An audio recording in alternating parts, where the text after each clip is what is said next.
Ağlayan şudur. Yigitler tayin mi? Başlayalım.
Sayla sevin güderim, aşkın bağrım edenim.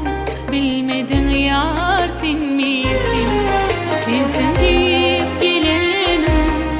Sayla sevin güderim, aşkın bağrım edenim. Bilmedin yar sen misin, gül daratın bari var, onu dağın Çiğdin yarı var, duymadım ya sen misin? Duyman kalay, sever sevmen kalay. Bu ömrüm sana bağlı, bilmedin ya sen misin?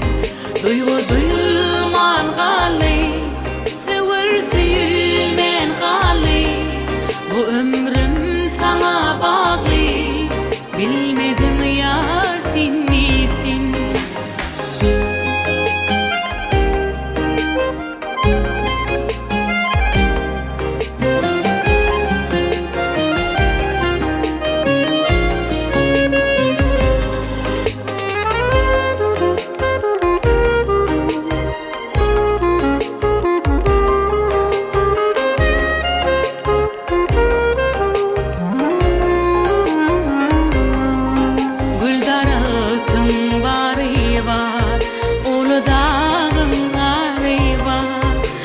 Çiğdin yarı var, duymadım ya sen misin?